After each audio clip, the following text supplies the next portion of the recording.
All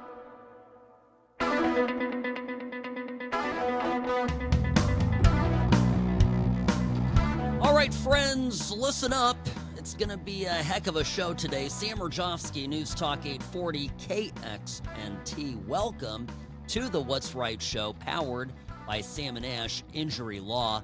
Happy Thursday. We're less than 4 days away from Trump taking the oath of office, 12:01 in the afternoon, Monday. At the Capitol. I'm looking at some photo and some videos of the stands there at the foot of the Capitol building, just looking absolutely spectacular. The other bit of news, of course, is that late last night, Trump's official portrait debuted. And one thing that many people notice is that it bears more than a passing resemblance to one of his infamous early mugshots, and I think deliberate. It's a different kind of energy. Back in 2017, Trump was smiling, grinning from ear to ear.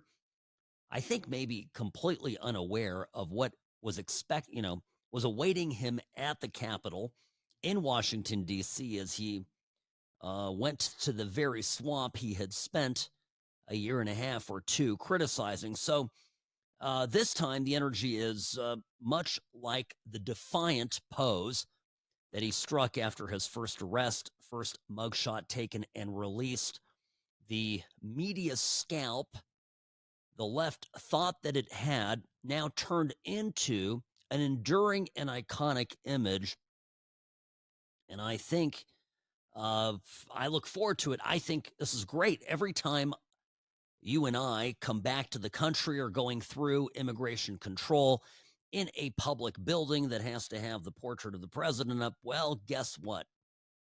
You're not going to see a smiling picture of Trump. You're going to have him looking, badass.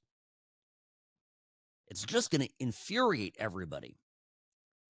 I know when they started arresting him, one by one, and it was all the different cases of Fannie Willis down in Fulton County and documents case in Florida, Jack Smith, and then, of course, up in D.C., and then Alvin Bragg. And they just kept doing this, thinking it was going to achieve something good for their side. And nothing is further from the truth. In fact, the whole thing is colossally backfired on them. I watched it yesterday. I watched, Biden's swan song. So what does he do? He gets there. He's in the Oval Office.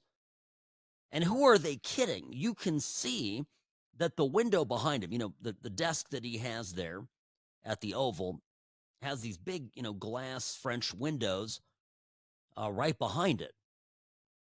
And, they go out, open up. I don't know if they're not opening, but they basically look out over the Rose Garden. And the way that look, if it's at night, it's dark outside. If it's day, it's daylight. And you can tell immediately, as soon as, the camera comes on and Biden's sitting there at the desk doing his last presidential address from the Oval Office.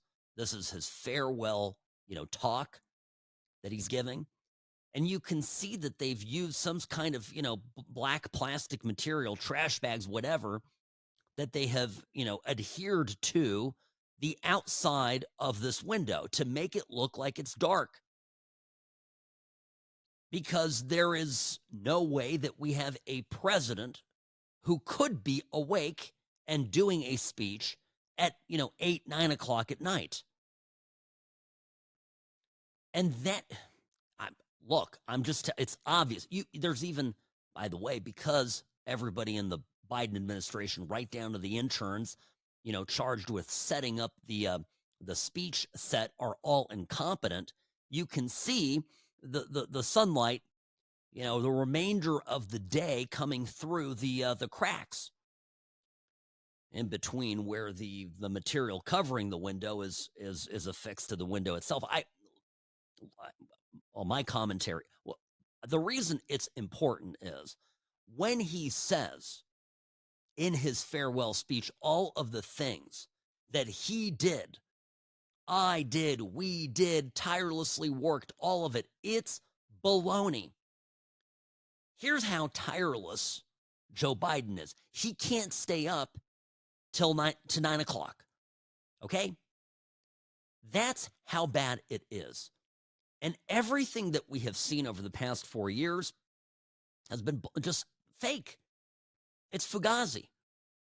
And this, the setting for this speech and this great lie about it being live, stand by for the president's live address, all of it taped, all of it phony.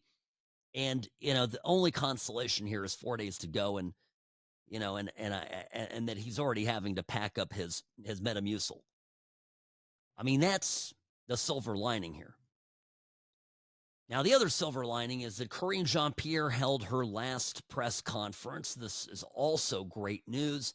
Old Mop Top, one of the most incompetent press secretaries. And yeah, no, I don't feel bad for her. I know it's difficult keeping all of these lies straight. I understand that.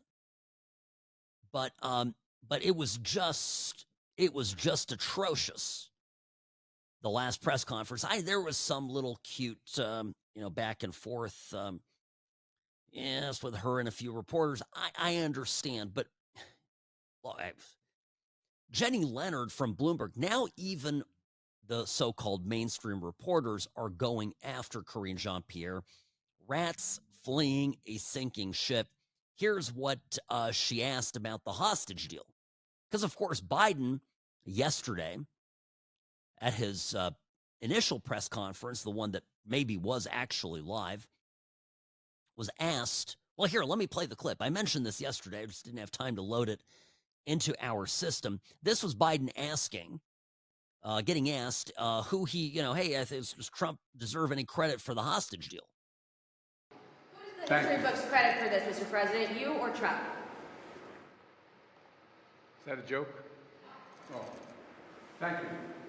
Thanks, sir.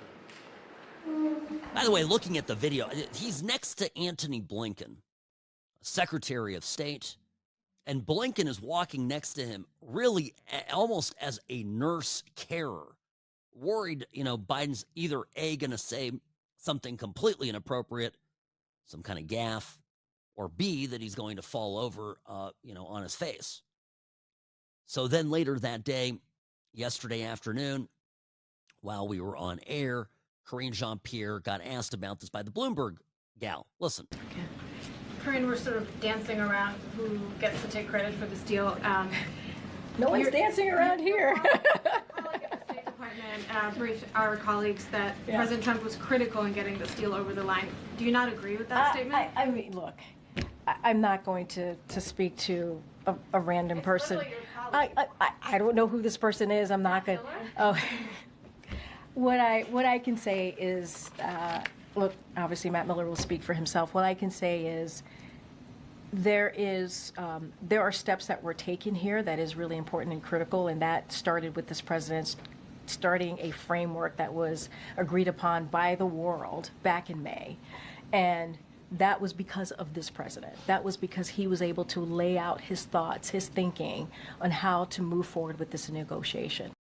Okay, so it was Biden's doing. He was the one who laid out his vision for what he wanted. I'm confused. What exactly would that vision be? Because when it comes to getting the hostages home, it's pretty clear.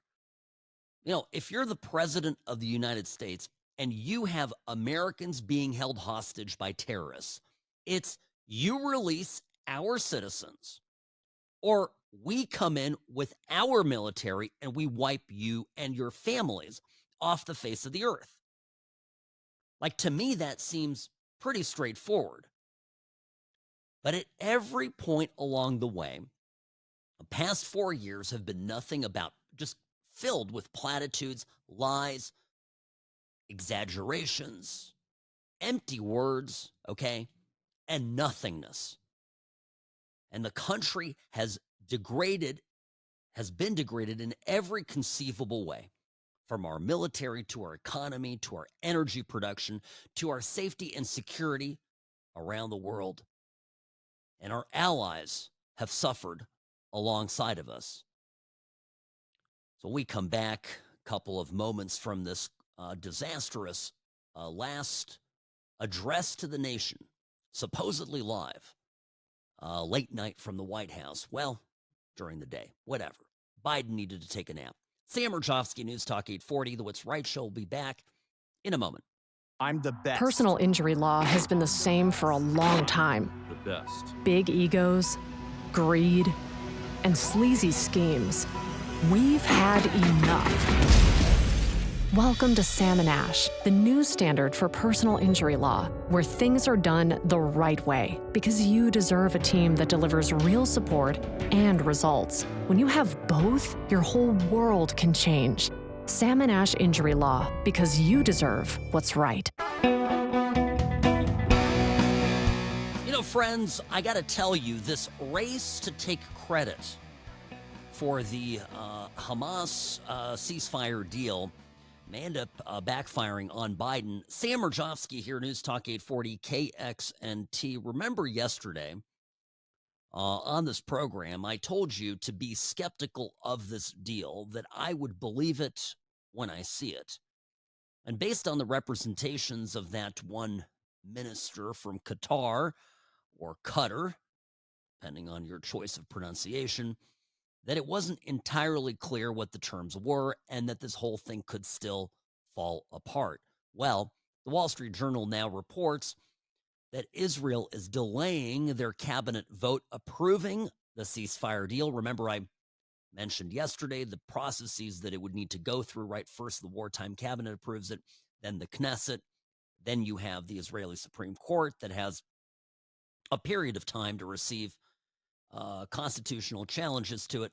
So, you know, there's a process on the Israeli side to make things official. But apparently the cabinet is delaying the very first step of this because Hamas is already reneging on the deal. Well, that's fairly predictable, no? You know, I think I got off the air just, you know, a minute ago, a minute, you know, after the show yesterday, and I open up, I look at the news, and I see that Hamas just fired some rockets.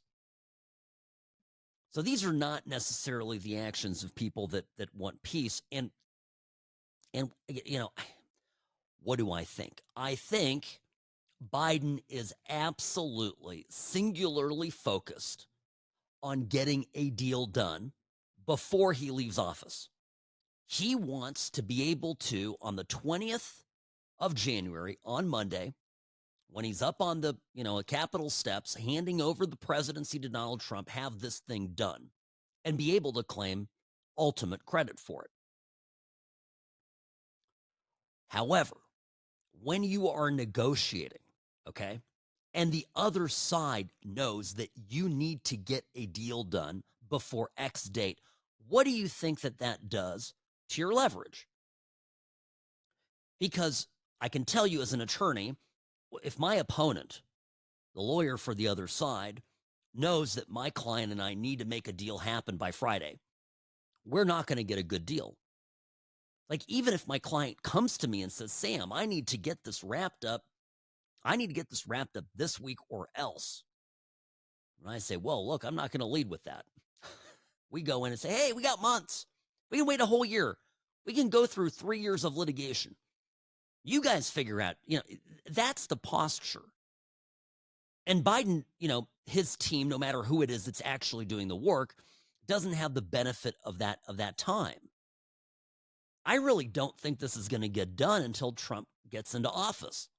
Because at that point, he's going to be like, I told you, make it happen. You didn't make it happen.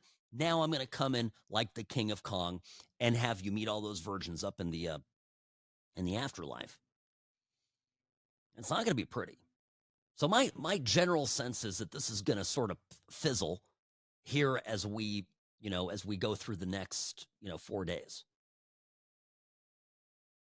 I'm just saying. All right. So bad news, right? Obviously want the hostages to come home. And the deal as it was previously described, does not get all the hostages home. Anyway, so Biden, he gives his talk last night from the White House, pre-recorded, it seems, because of some stuff, observations that I, along with others, made about the window behind him, showing signs of daylight peeking through. At any rate, Biden here taking credit for the hostage deal. Before I begin, let me speak to important news from earlier today. After 8 months of nonstop negotiation, by my administration, a ceasefire and a hostage deal has been reached by Israel and Hamas, the elements of which I laid out in great detail in May of this year. This plan was developed and negotiated by my team and will be largely implemented by the incoming administration. That's why I told my team to keep the incoming administration fully informed, because that's how it should be, working together as Americans. Fully informed, keeping Trump fully informed. I think when we start to find out more about this, Trump's people have been pretty quiet. I really doubt the Biden team has been all that forthcoming with Team Trump, because they're trying to hide the ball on this, again, because they want to take credit for it. That rush to get it done, I think, will make this deal fail. So Biden meandered through another several thoughts and eventually got himself to a point about explaining that his administration has planted the seeds of great things to come. I've planted the seeds. Listen to this. It will take time to feel the full impact of all we've done together.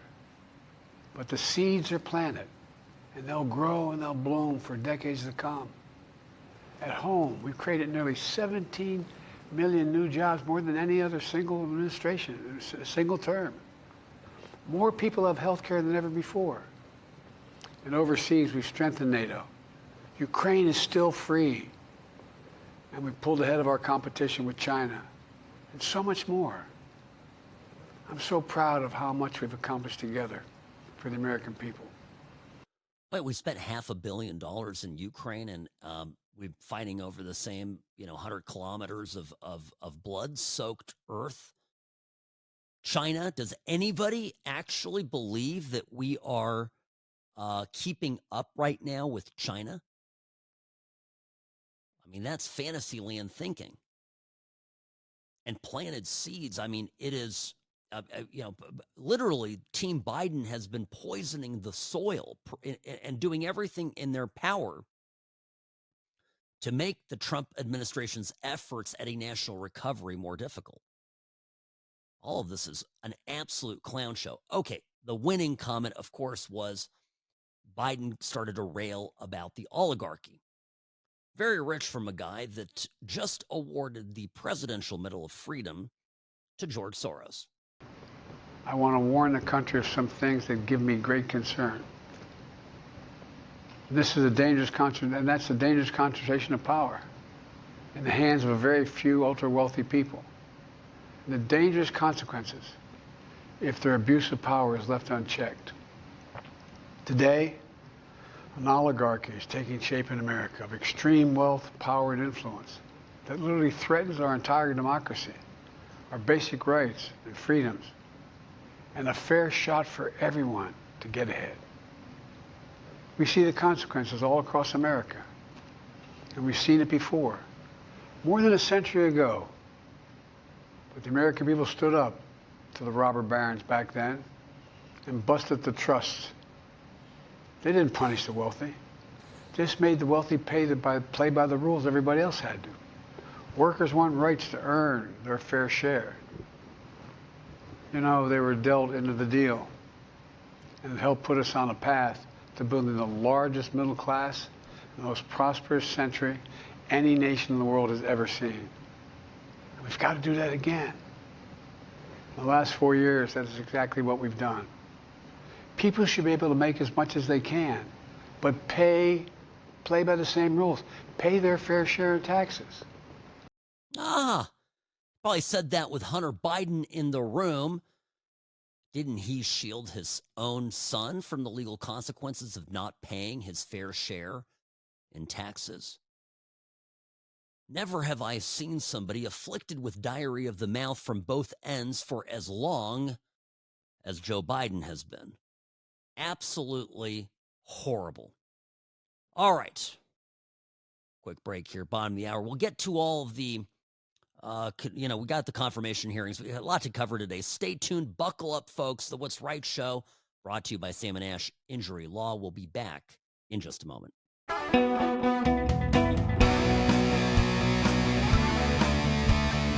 Greetings, friends. Welcome to the What's Right show, brought to you by Sam & Ash Injury Law, your place for common sense conservatism, Monday through Friday, 1 to 3 p.m. 4 days to go to the swearing in of Donald J. Trump, 47th President of the United States. Joe Biden whimpering on his way out. And this terrible speech that he gave last night. I guess, how would I describe this? I think it summed up perfectly the energy of the entire past 4 years of the Biden administration. Low energy, sanctimonious, and riddled with lies. It's very rich listening to a guy like Biden, whose campaign literally was funded by millionaires, billionaires. I mean, you no idea the amount of money floating around in Democrat circles. In fact, people have gone through and done a census, okay, of dividing it up. A billionaire supporting Biden and Kamala Harris versus billionaires supporting Donald J. Trump. The number of billionaires that donated to Trump, Biden and Harris versus Trump, it's 2 to 1. Like, it's not even close. And I think I shared this with you early on. I lived in a fancy neighborhood when I was out in California, and I think I had at the time 3 billionaires on my street. I was absolutely, categorically, the absolute poorest person in my neighborhood. I can vouch for that. But I'm not doing this to be boastful. I'm just telling you, I'm framing this. I have some insight into the world of political fundraisers because my neighbors were always holding them. And we had Biden on the street all the time. And this was in the lead up to his, to his campaign getting geared up in 2018 and 2019, 2020. Right before I moved to Nevada. So I remember this vividly. And of course, I still have a dear friend on my street that I keep in touch with, and I know it. I hear it. So anyway, I'm just, it's a complete farce.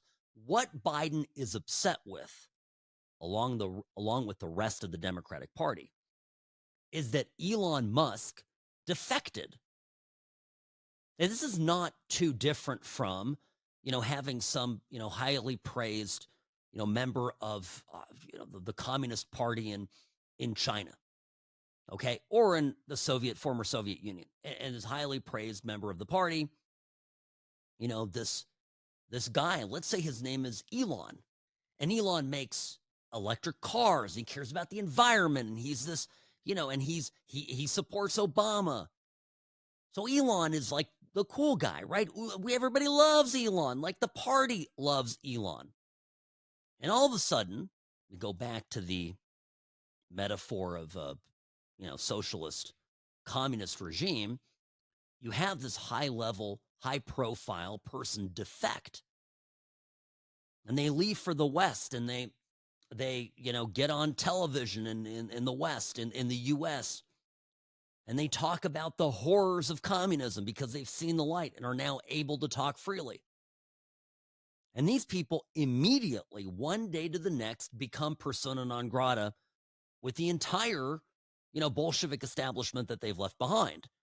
And they become, the propaganda comes out about them. They become the worst of the worst, and they're capitalist exploiters. They're, reactionaries. They're all these, words and descriptive phrases get thrown out. about that person. And you know, those of you who've read a little bit about Soviet history or been following what the Chaicoms are doing and the North Koreans, this is a familiar deal, right? This is exactly the relationship that the Democratic Party has to Elon Musk. Elon Musk was one of them.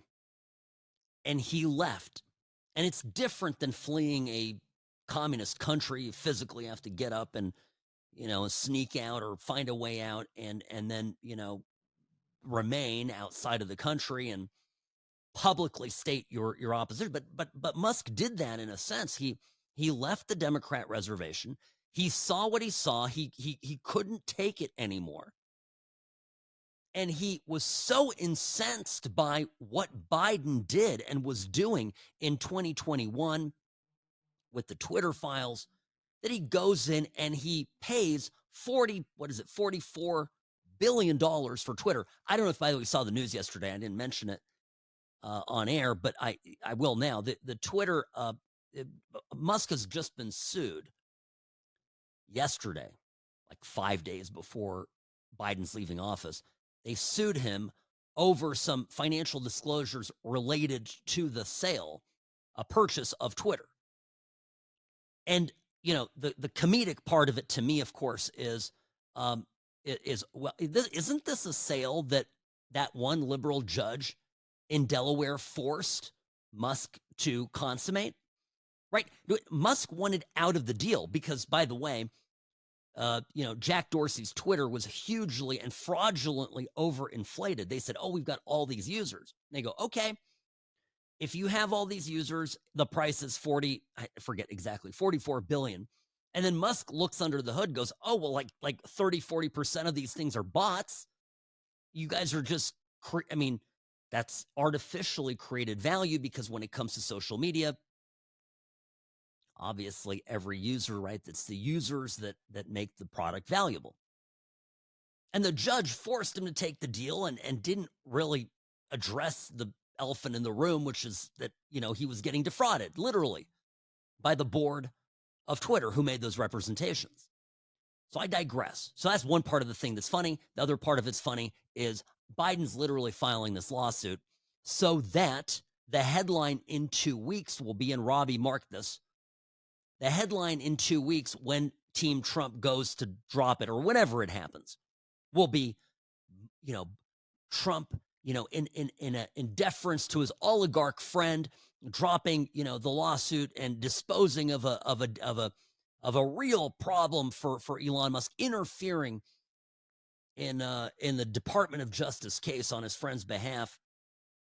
That's really what it is. It's literally a political setup. That's the intention behind it. But you have Elon Musk, and they hate him. The Democrats hate him.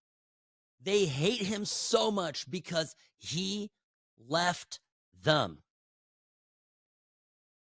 And not only did he leave them, he decided to go completely rogue. And he goes and buys Twitter, force him to do the sale, whatever, does it, and comes in and cleans it.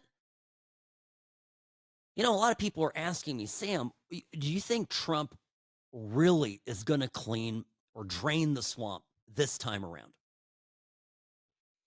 And if he has Elon Musk in his ear, Elon Musk did to Twitter, and I know it's easier to do with a private company than the federal government. I understand that. I'm not dumb.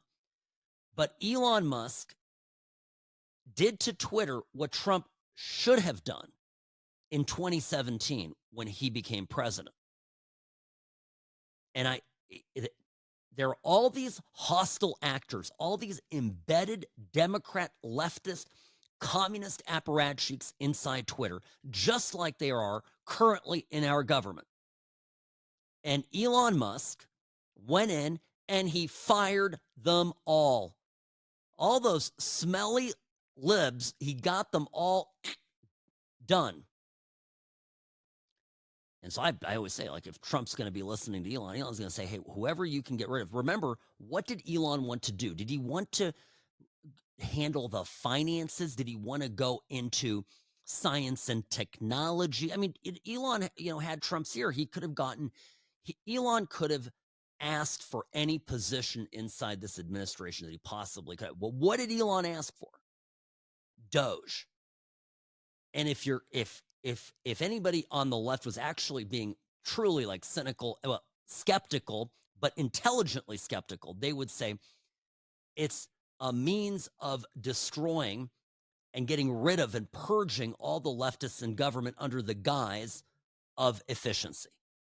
But nobody's actually saying that because they're not that smart. They're just saying, oh, you can't do it, and you can't boot people off you can't get people to have jobs, they have their mortgages, and oh. Hashtag oligarch, right? That's the complaint. Mean, rich man going in and demanding that people be fired, working people be fired.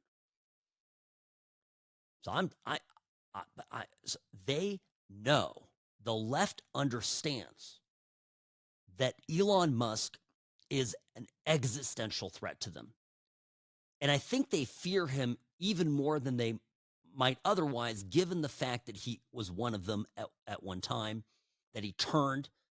And they've got to feel, I mean, if you're a Democrat, if you're a Democrat Party operative, even if you're not saying it publicly, those that have some modicum of intelligence must think in their, when they're alone with their thoughts, how is it that we lost Elon Musk? What did we do to lose him? And we're starting to lose Jeff Bezos, and Mark Zuckerberg, who doesn't know what the hell he believes, is going to just go wherever the center of power is, and he's leaving. And all they're left is it's like old man Biden's sitting there in the Oval Office in a darkened room, pretending it's night, yelling at the wind. But these are winds of change that are entirely the product and a reaction to the Democrats' vast, unconstitutional, and un-American overreach. So let me take you through the Democratic responses to the speech. Those are pure comedy gold, in my opinion. Sam Mirejovsky, News Talk 840. I'll be right back.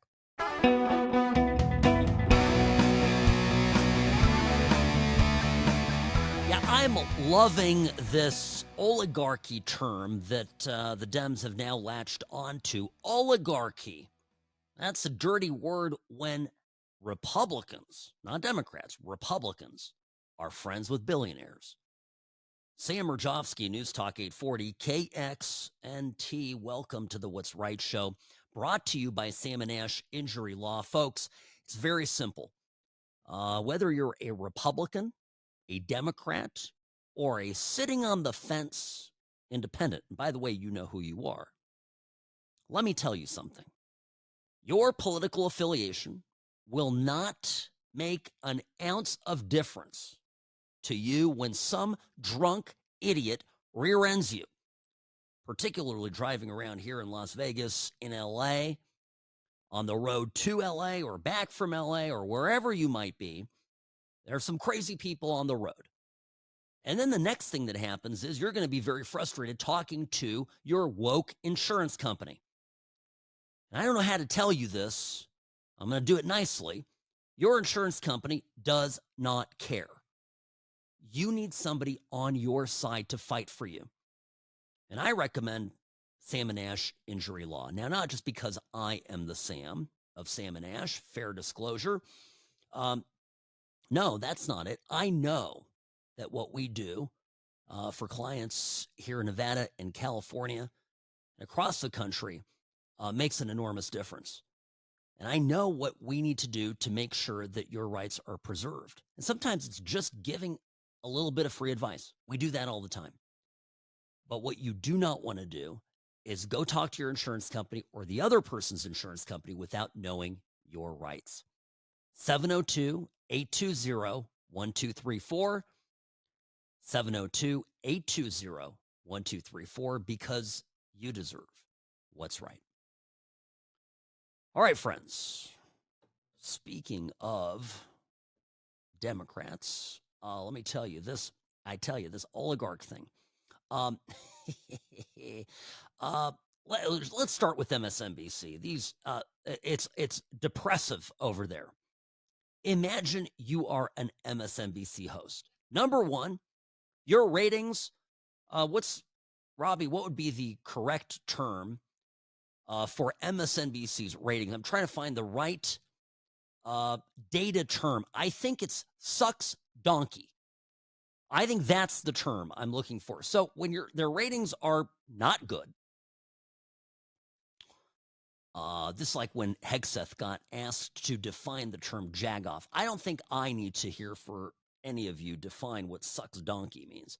No bueno. So the ratings are not good. On top of it, your gal lost, right? Like you carried water for the corpse for 4.5 years. The corpse then did very poorly during a debate. You tried to spin it. There was no resurrecting it. The country basically saw Joe Biden for what he was, a non-compos mentis. And now you quickly put in the African-American. Oop, we got the African, okay, white dudes for Harris. Oh, it's a thing. And you lost. You lost because, well, we don't need to rehash it, but you lost. So these people are depressed. And they look depressed. Robbie, my gosh, they look terrible. I'm going to keep playing these clips. Those of you watching, by the way, you always get the podcast, Apple Podcast, and Spotify. What's great about Spotify, the What's Right show on Spotify, you've got video. So you can see me. You actually see what I look like. And if that horrifies you, don't email me. Okay. So here we go. Rachel Maddow, off to the races. A great start. Fawning over Biden's farewell speech. And then gets into the oligarchy comments. This is where I just thought this was absolutely great. So it was, well, let me play. Here's Rachel Maddow first fawning over the speech, and then her and Joy Reid get into it with commentary on the rich billionaires that Trump is supporting. About the free press crumbling, which put a shiver down my spine, and then talked about how truth is being sacrificed for lies for the purposes of power and profit. So this is important because he has essentially decided not to brag on the way out about what he did. He did a little of that, but really he's taken this last moment to say, here is what we've got right now, and this is why. This is not just dangerous because it doesn't sound American. It's dangerous because this is what they're doing to you with this oligarchy, with this concentration of power, and with what they're doing to the press and the truth. And that is stark and sober, and like I said, it put a chill down my spine. I think he's correct, and I'm glad he took this time to say it. Well, Rachel Maddow's an idiot and obviously forgetting that we had people inside the Biden administration yelling over the phone and through email at people at Facebook, Meta, at Twitter, at Google, YouTube, okay? Basically getting them to shut down independent voices of journalism. By the way, credible journalists. They shut down before Biden got in office, they shut down the New York Post because they didn't like the story about Hunter Biden's laptop.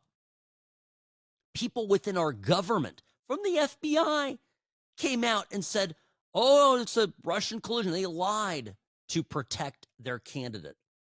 Rachel Maddow, silent, not just silent, but aided and abetted this fraud upon the American people. But like the government propagandist that she is, when it's her propagandizing, that, of course, is telling the truth. Because in the non-objective reality of a Democrat propagandist, their truth is whatever the hell they say it is. And if you don't swallow it, hook, line, and sinker, well, you're not American. And you can go F yourself. I mean, that's kind of how this is all playing out, right? It's what it sounds like. It's I'm not going to play the next clip. I'm at the top of the hour here. Look, that was good enough. It was great. Because then what they do is they talk about the oligarchy. Yeah. Joy Reid gets up there. This America pulled itself back from the notion of oligarchy to an incredible extent. But you know what? These oligarchs, who do you think was paying for Rush Limbaugh? Who do you think is funding Ben Shapiro and the What's Right show?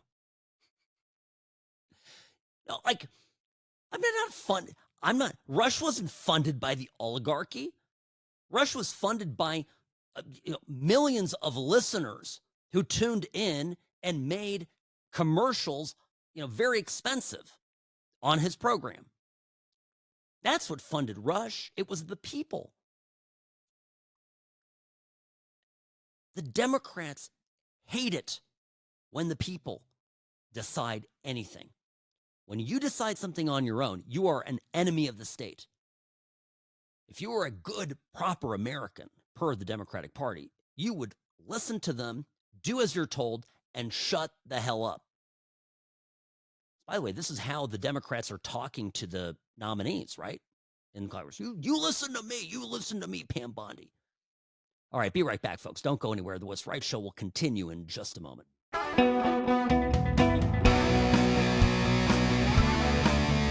Greetings, friends. Sam Mirejovsky here, Nevada's favorite recovering Californian behind the What's Right microphone.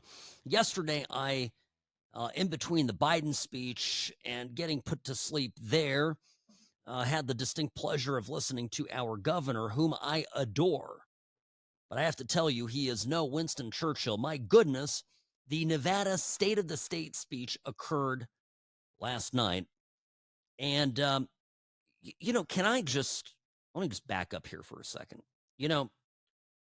I'm not saying that this is an event that everybody tunes into, but it's an important speech because it lays out the governor's agenda. And since we're going into a legislative session, I would say that this is pretty, an important time of year. Maybe it's because I'm a radio guy. I have this show. I know something about media. They need to upgrade the AV equipment in that room. It's in the legislature. The equipment is terrible. The microphone sucks. The camera has just, I think, one angle, right? Almost looks like, when they do the CCTV footage where the guy, is in county lockup and they don't transport him to jail. They just do a video link to the judge, to the court. Okay, I'm not saying, it wasn't that bad, but it was almost that bad. And then I don't think that the audio on Channel 8 was lining up. Like, the wife and I are watching it, and we're at home, and it was giving us a little bit of a headache because the sound was off. The sound was slightly behind the words, actual speaking, so the mouth isn't moving the right way. Anyway, but I'm going to reserve judgment. I know Victor Jakes is out there with big criticisms about our governor. And I live in Nevada, and I know many of you listening outside of the state. It's okay. I'm here in Nevada. I'm here in Las Vegas. I get to talk about it because my damn show. I love this governor. I want him to be successful. I understand that he's one Republican, and we really did not send him very many Republicans in this last election. So what's a man going to do from that? You can't expect Lombardo to do the same magic that I don't know, fill in the blanks. DeSantis in Florida. DeSantis has a state house that is stacked with Republicans. And they're, have different flavors and whatever, but by and large, they support the governor's agenda. If Lombardo, was wishy-washy with a house full of Republicans, an assembly full of Republicans, Senate full of Republicans, I would be a lot more critical. I understand, and this is I love Victor Jakes, not knocking him. My understanding is that when we quote unquote see the bills, that we will be pleased that there is literally a voucher system that is in the governor's plan. He's going to present it, and he's got a way to get it done. I don't know. Look, I'll wait to see what I see. But I just, all I can do is say that the speech was, could have been aided, I think, with some better lighting, some better cameras, and a better microphone.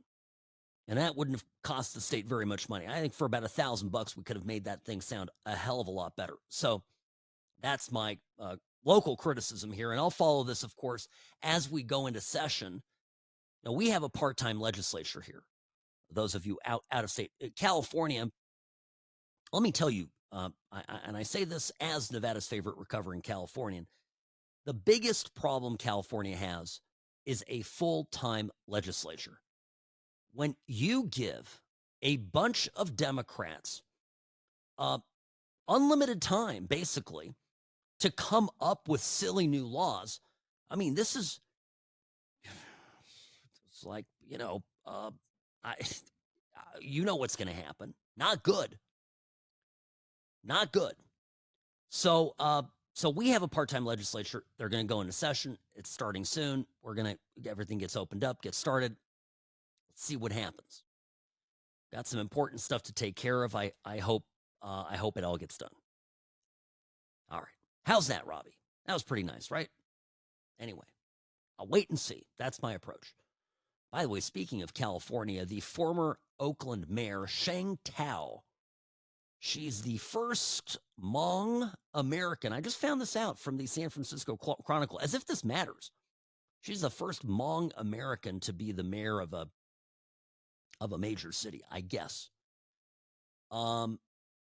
So anyway, she was arrested, charged, a formal indictment issued by the Department of Justice, corruption investigation led by the FBI. This has been a long time coming. I hope Newsom is next. I hope Mayor Bass is next. People have died in California because of this absolutely stunning incompetence. And I was this morning on the Morning Blend, local TV show here, and I was there with the hosts. Great people. I really love them. And it was funny because because they asked me about the fires. I came on, and I think what they wanted, it's a morning show. It's supposed to be light and fluffy, and I don't come there, usually loaded for bear. Answering legal questions and that kind of thing. But I got on, and I was, they asked me about the fires, and they asked me, they asked me about the cause of the fire, whatever, and I was like, it's gross government incompetence. I don't know if any of you saw me. It doesn't matter, but regardless, it was just, it was awful. Yeah, KTNV channel 13, Morning Blend.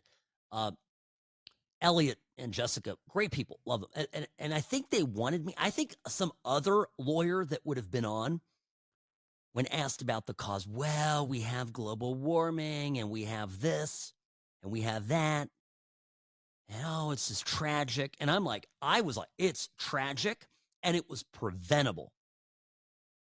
I forget if it was Elliot or Jessica, but one of them asked me, well, but we're really it was just so unprecedented. I go, listen, everybody knew that you had this brush that was growing out of control. They knew that the fire hydrants weren't working, or they should have known. Somebody at the LADWP knew that the reservoirs weren't filled. We have video.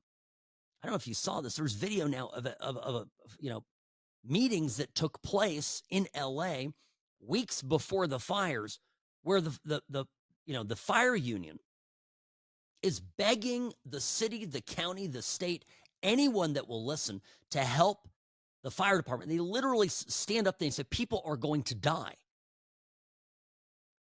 And nothing happened. And to me, that's, criminal negligence. I also, I didn't get around to saying this because I didn't want to make it a political thing on the Morning Blend. But, I'm astounded. I am loving the irony of all of these, these liberal trial lawyers in California who are all coming out saying, okay, I'm going to sue the state of California on behalf of clients. I'm going to go after them. I'm like, bro, I know you. You have hosted there's one guy in particular, literally hosted 2 or 3 fundraisers for Gavin Newsom. And now he's coming out as, he's going to be the big, swinging sword of justice for people who have been effed over by the state of California, led by the guy that is a close personal friend. That's a conflict of interest. So, yeah, I got a little feisty today on the morning blend, but it all ties in. Look at this. The Oakland mayor is indicted. Everywhere you look in California, what has been touched by the California Democrats is turning to manure. It's devastating. I'll go back to what I've said previously about California Democrats. If they could affect the weather, they'd find a way to mess that up too.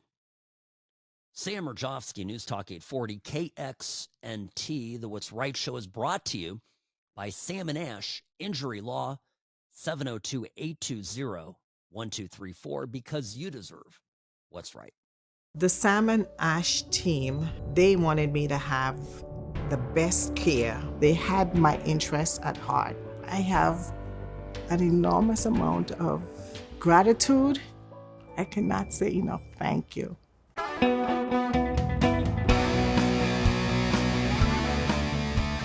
Well, isn't this nice? Washington Post cartoonist Darren Bell, who is famous for drawing all sorts of cartoons, anti-Trump cartoons, particularly cartoons of Trump depicted as a sexual predator, has been arrested for having child pornography on his computer.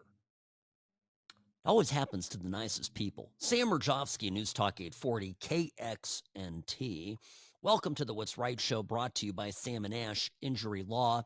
In a crash, call Sam and Ash, 702-820-1234, because you deserve what's right. All right. These confirmation hearings, I think, are going great. Overall, right now, the chances of confirmation for some of the recent nominees are very high. If I look at the numbers, I just go through it here. Polymarket, this betting odds, I understand. I'm just letting you know, they're up to 97% on Hegseth. Pete Hegseth is looking pretty dang good. Rubio, Ratcliffe, Bondi, all in the upper 90s as well. Tulsi Gabbard, followed by RFK, are the lowest. But the interesting part of this is that the chances for all the nominees have risen significantly since the last 2 days of testimony. And I have a theory on this, Robbie, as to why. I think the overall perception is that the Democrats are morons. I mean, that's it. They're just angry, foaming at the mouth, nasty people who aren't bringing anything of any use to the debate. They just bark out their 7 minutes of talking points, get this vitriol out. It's almost like one of those yelling sessions, that some liberals have when they get sad, depressed, upset about the state of the world, Trump winning, etc. So they go out, they have the group yelling sessions. And they stand there at the beach or some spot. They gather like a herd, and they go there and go, they yell. Well, I mean, it kind of seemed to me, at least, that, Mazie Hirono was doing that the past couple days. So anyway, things are looking up because I think the nominees all look good. They're all competent.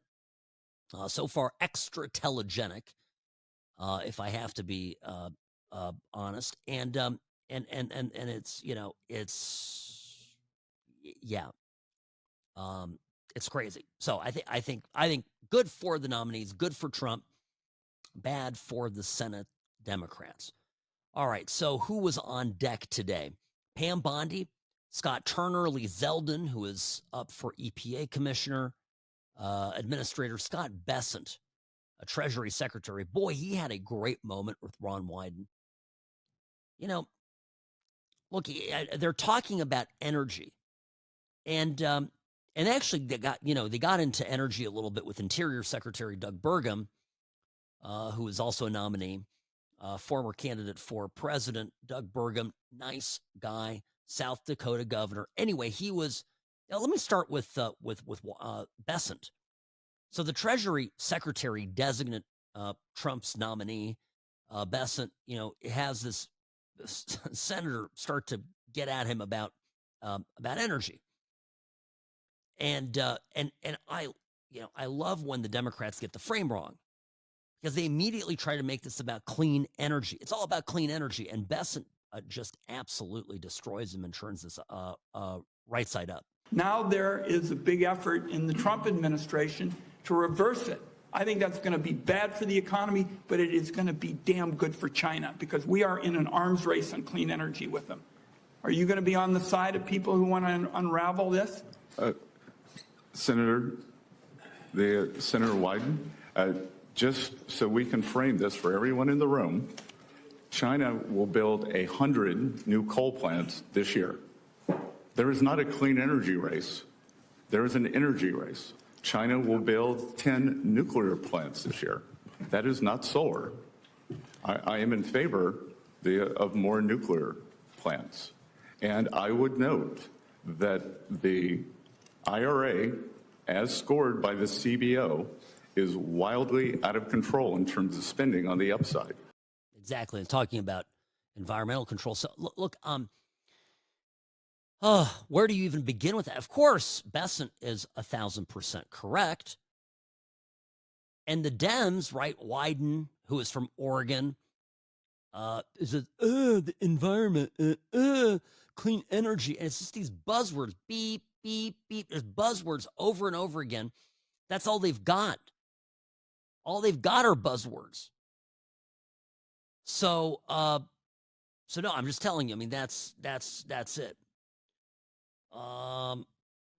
Good. By the way, the subject returned, as I mentioned, with Doug Burgum. Senator John Hoeven from North Dakota, Republican from North Dakota, asked him about energy independence.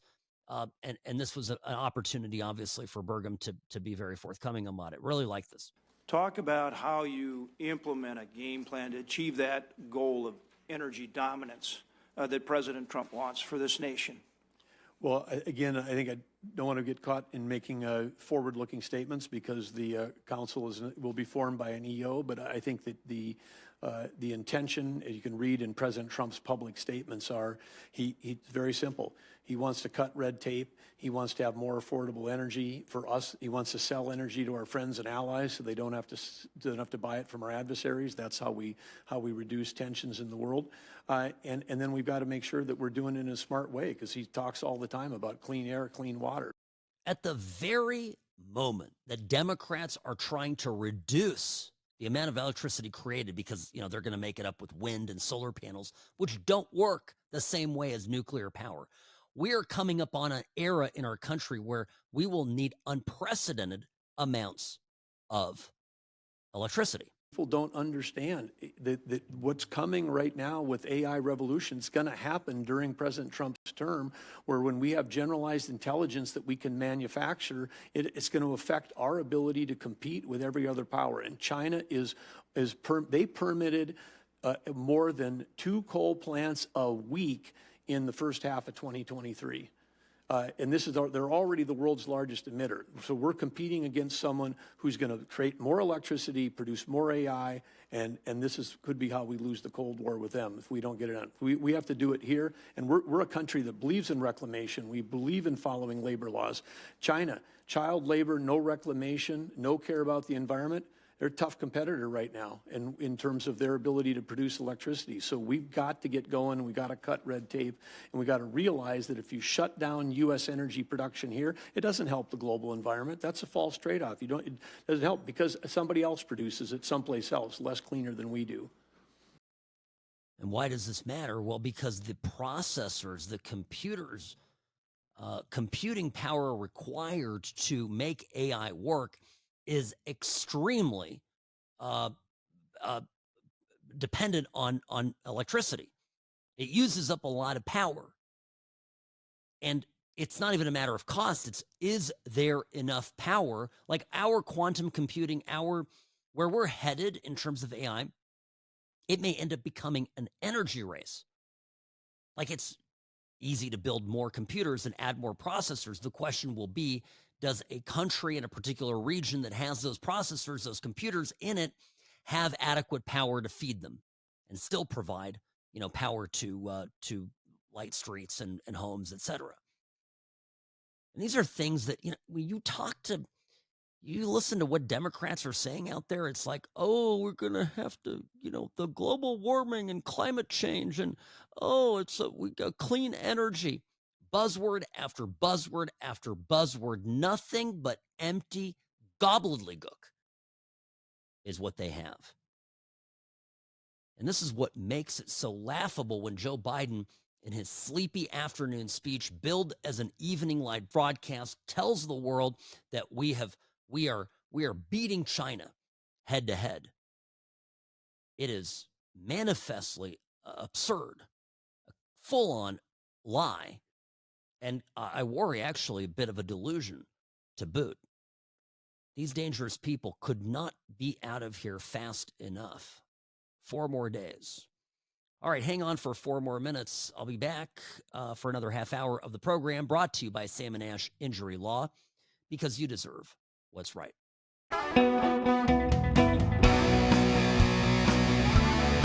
Hi, welcome back. You're listening to the What's Right show, brought to you by Sam & Ash Injury Law. In a crash, call Sam & Ash, 702-820-1234, because you deserve what's right. All right, confirmation hearings happening on the Hill. I played a couple of great moments from Doug Burgum, who's shaping up to be a great pick, I think, for Energy Secretary.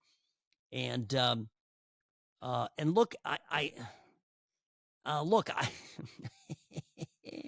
Mazie Hirono, the best and the brightest that the people of Hawaii have to offer to send to Washington, D.C., was at it again.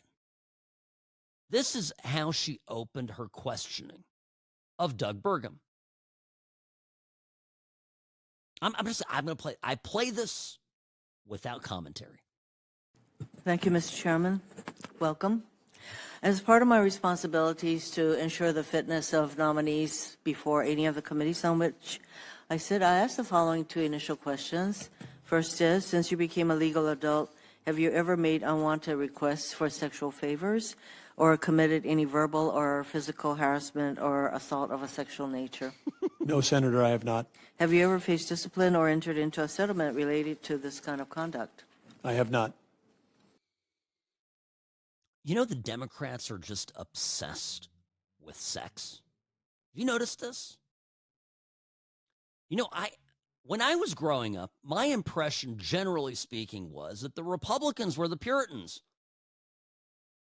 And listen, I'm not saying that, Clinton shouldn't have lied about, I had nothing to do with that woman.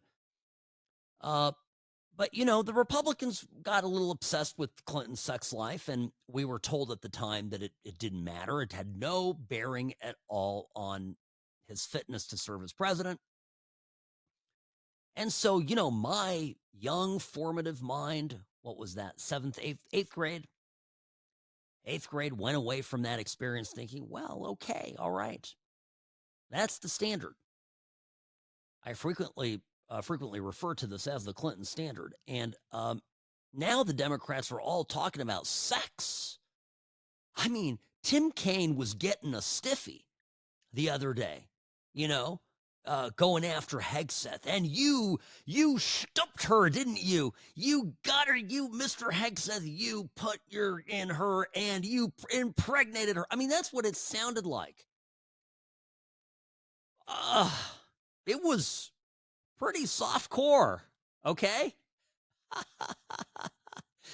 I'm just pointing out, this is the party that supposedly is all about people, free love and, reproductive rights. Whatever. It's so bad. Look, I think everybody's going to get across the finish line. I don't have a crystal ball. I think I like what the odds are telling us. I mentioned that just before the break, I said, the fact that the polling market odds are going up for everyone, even the more precarious nominees, among them, of course, RFK Jr. The fact is that the Democrats are losing ground in all of this, and public opinion is not backing any of these folks up. I just saw some idiot post on Twitter. Okay, can't believe that we're actually considering putting someone in government that has a Nazi tattoo. And I think the best thing that ever happened, she's talking about Hegseth, okay? The best thing that happened to Hegseth is that Jimmy Carter croaked just before his confirmation hearing. Because, and I love Hegseth brings it up, there in the National Cathedral is the Jerusalem cross, a.k.a. the Nazi symbol. I mean, it's there. And not only is it like on the altar of the National Cathedral, where a former president, who I think everyone agrees is not a Nazi or was never a Nazi, at least, right? Jimmy Carter's laying in state, right there at his funeral. Boom, the coffin on top of said purported Nazi symbol. But not only that, it was on the program. That's the best part. It's on the freaking program. So I'm just pointing that out, okay? That it's just losing oomph. Scandals and politics are very momentum driven. And what you have is you either are, nothing is ever stagnant or stable. Not when you're, 4 days out from a, momentous swearing in ceremony. And anybody who says otherwise is absolutely, this is going to be one for the ages. And so it's nothing just like sitting, right? It's not even percolating. It's either going up or it's going down for you. It's just going down for the Democrats. Newsom, why do I keep talking about the fires? Well, one, because it's close to us and we're about to have really bad air here in Nevada. And by the way, it doesn't matter if you live in Alabama, your tax dollars are going to be going to California. So it matters to everybody. Number one. Number two is politically, it's an earthquake. Egg on face, and that's an understatement, for the Democrats. The Democratic machine out in California, which really is the Democratic machine for the rest of the country. I mean, if you look at Nancy Pelosi and you look at Kamala Harris, okay, arguably, right, the leaders right now, or the putative leaders of the Democratic Party, significant actors are all California based. So this, the idea that California right now is coming apart at the seams is unbelievable. So there it is. I'm loving all of it. Now, when Trump gets sworn in, that's when it all starts. And one of the top problems that Trump realizes, I know he realizes that it's there because he's already making some moves to get around it. There is going to be an enormous infrastructure inside Washington that is working against him. And there was a bit of news today. Trump, I guess through Speaker Mike Johnson, knifed a top House Republican who had been charged with overseeing the CIA and the FBI on the House Intelligence Committee. And his name is Mike Turner. He was the chairman. And Trump basically put the word out to Johnson, and Johnson acquiesced and booted Turner off the committee. And the reason for this is Turner's been one of these snake Republicans on there, very cozy with the FBI, very tight with certain deep state people at the CIA. And he really was somebody who did not protect Trump at all. In fact, may have fanned the flames against him. And look, I'm letting you know that this kind of cleanup is occurring. And I don't know if you caught one of the reasons it's so important. It was a Project Veritas. Well, it's not Project Veritas, it was James O'Keefe. caught this guy, Jamie Menino, I think is his name. Jamie Menina, excuse me. He did one of these undercover busts. And this Menina guy worked for Hillary Clinton. Then he became a secret, FBI agent, special agent. And then he's working for a Pentagon consulting firm. I think it's Booz Allen. And here's what he's saying on tape to his date. These guys are all, these incel Democrats, the minute they get next to a real woman who has breasts, they just lose their minds and begin just, So this is literally, it's a honey trap. That's all this is. Like the guy who's like James O'Keefe is like the spy master. I think the CIA ought to hire James O'Keefe to get stuff out of Russian spies. Because anyway, just classic. Here's the tape. And I work at this top consulting firm. And that's him. He's on tape. It's his face. The Pentagon. So I'm embedded in the Pentagon. I work in the Joint Staff, which is the top military command. Once you lost, I went into the intelligence community and I became an FBI special agent. So I became a spy hunter. So I was a counterintelligence agent, special agent at the FBI. What's your overall assessment of Trump? He's a sociopathic narcissist who is only interested in advancing his name, his wealth, and his fame. Is there anything you can do to protect American people from the stuff that he might try to do? I'm in conversation with a couple of retired generals to try to explore what we can do. Who were the retired generals that you were going to talk to? They're like 1, 2, or 3-star generals and admirals. Yeah, he's talking to some retired generals. Some of this is bluster, but some of it is real.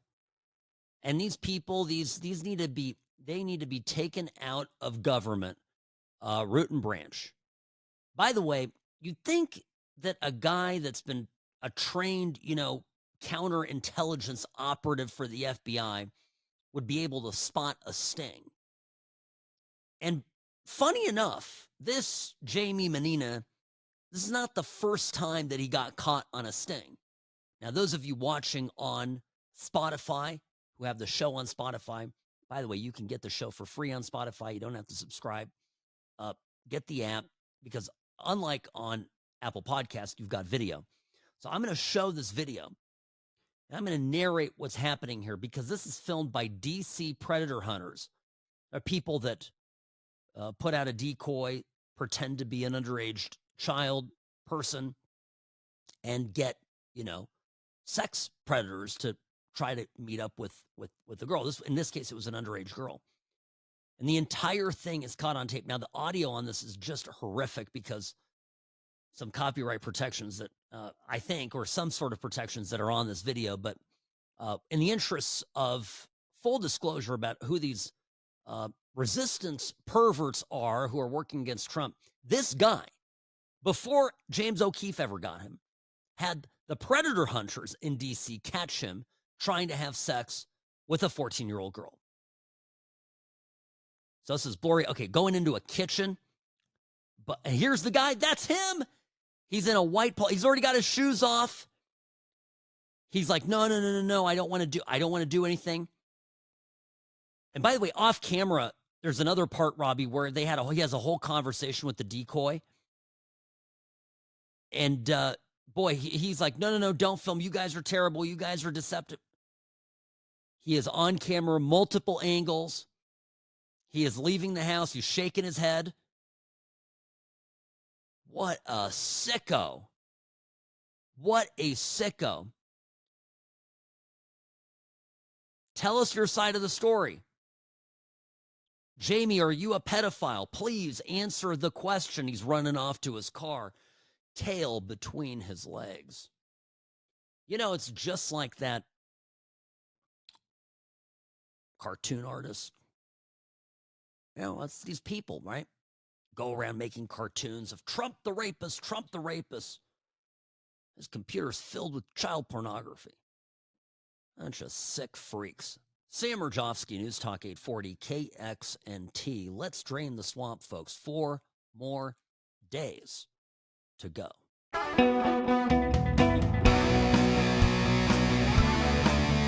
Greetings, friends. Sam Mirejovsky here, News Talk 840, KXNT. Welcome to the What's Right show.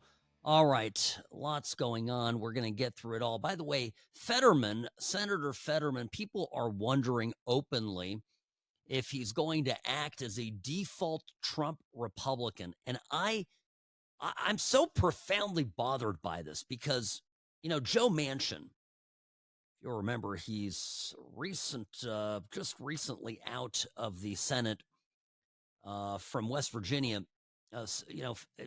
Manchin was, masqueraded for years and years, particularly around the time of elections, as a center-right Democrat. And he would talk like a Republican. He would campaign certainly like a Republican.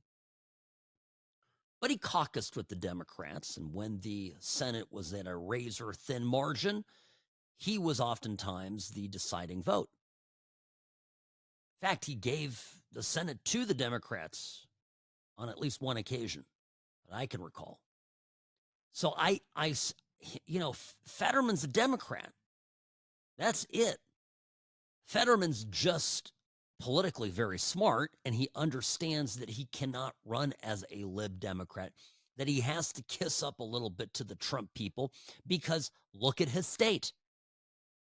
His state has shifted to the right and has become arguably pro-Trump. So this is what it's all about. And, The Hill or whoever can write these glowing articles. Senator John Fetterman's open-minded approach to President-elect Trump's agenda is fueling questions about his motives and vexing some of his fellow Democrats. They're not vexed. His Democrats understand full well what he's doing. I remember there's a moderate Democrat, in the Congress who's won in a Republican district, and was talking to him once about this. Well, what does Nancy Pelosi, back when Nancy Pelosi was in charge, I said, does Nancy Pelosi care that you're, making statements against Democrats? Because you're out there making these statements. I'm not going to name who it was. Private conversation. And he says to me, no, her comment to me was keep it up, win, baby, win, right? Or just win, I think. Just win. I'm conflating Raiders here, but yeah, just win. He's just win. Do what you need to do. Democrats don't care about any loyalty. They care about winning. So I promise you that Chuck Schumer in the Senate is watching what Fetterman's doing and going, hey, it's genius. We keep the seat. Because if he didn't do this, there would be a real concern that seat could tilt and next time it's up, which is what and that's in 4 years or 2. So 4 years, I think he won in 22. So there it is. I mean, I need to call that, because people keep speculating on this. It's crazy. Oh, I have to mention this too. Before I forget, Robbie, I did reach out. Henderson Fire Department sent a bunch of engines to California helping with the fires. So I did reach out to them and I said, hey, did any of your trucks have to go through a DOT inspection? And the spokesperson there says no. All right. So it is what it is. I reached out to their media person. They said no. But it looks like the stories about the fire trucks that came from up north, that they had to stop in Sacramento and clear, a California DOT inspection actually is real. So absolutely horrifying stuff. I think that part of it was confirmed. Good thing they didn't do it to our fire trucks here from Nevada. Trump announced today that John Voight, Mel Gibson and Sylvester Stallone would be named as special ambassadors to Hollywood. Donald Trump said, quote, "It is my honor to announce Jon Voight, Mel Gibson, and Sylvester Stallone to be special ambassadors to a great but very troubled place, Hollywood, California. They will serve as special envoys to me for the purpose of bringing Hollywood, which has lost much of its business over the last 4 years to foreign countries, back bigger, better, and stronger than ever before." So goes on to say, well, it's going to be a golden age of Hollywood, blah, blah, blah. So what's this all about? I don't really know, other than Trump is making a play, and it started in the late stages of his campaign when his polling told him that he was pretty good, that he had the map, that he had multiple paths for victory, and that basically Kamala had none. That's when he started going to California. Remember this? What did I tell you? He tried to begin to make inroads into California. And I think this is an effort to win the culture war that is in Hollywood. And if Facebook can make a U-turn, news today, Mark Zuckerberg literally threw Sheryl Sandberg, his former COO, under the bus. Oh, it was her fault. She brought that culture stuff in, and I didn't have anything to do with it. Mea culpa. I'll do whatever you want, Trump. You know, maybe he can do something with Hollywood, too. I'm starting to think anything's possible. All right, folks, 4 more days. Buckle up. I'll be back tomorrow, Friday, and then we will be here live on Monday on MLK Day, Inauguration Day, to give you the latest. Sam Mirejovsky, News Talk 840, KXMT.